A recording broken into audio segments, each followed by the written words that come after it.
Selamat pagi teman-teman di seluruh tanah air, sukses selalu untuk kita, jaga kesehatan.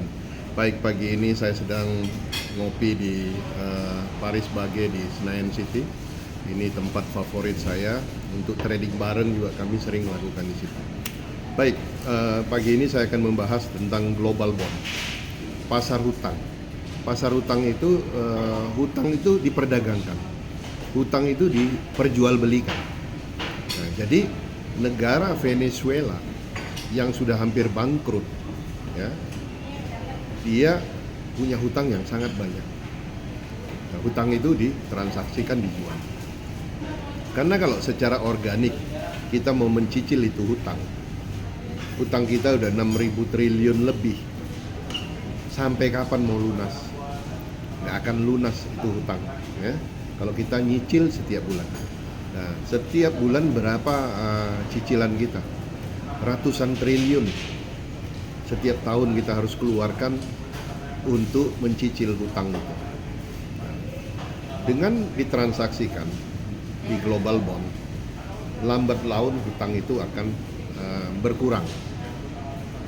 Bukan berarti kita nggak boleh hutang, boleh saja kita berhutang, tetapi dari mana kita membayar? Kalau dari pajak yang kita kumpulkan, terus kita hanya melunasi hutang, terus kita hanya membiayai untuk hal-hal yang konsumtif di dalam mengelola negara ini, rusak ke depannya. Nah, jadi kita harus belajar bagaimana mengelola hutang, kemudian bagaimana negara memiliki treasury ataupun divisi departemen yang khusus mutar duit, cari duit. Kalau cuma sekedar invest, semua orang bisa bilang oke, Danantara umpamanya invest di project infrastruktur, berapa tahun returnnya, berapa tahun kembalinya. Memang kita menciptakan lapangan pekerjaan, tetapi negara juga harus menjaga cash flow-nya. Nah, caranya itu ya bagaimana meningkatkan income negara, bukan hanya dari pajak, tapi dari transaksi juga.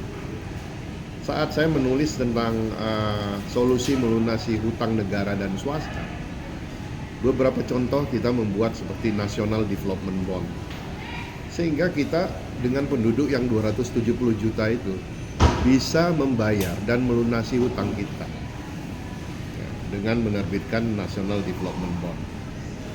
Jadi banyak ide-ide dari capital market yang bisa digarap untuk melunasi hutang kita. Jadi jangan puas dan harus belajar dengan para pakar-pakar di dunia finansial, ya.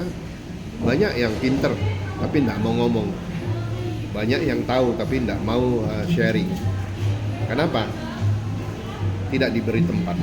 Jadi kalau kita memberikan tempat kepada semua anak bangsa, banyak loh anak bangsa yang pintar-pintar ini, nggak perlu penasehat dari luar, ya.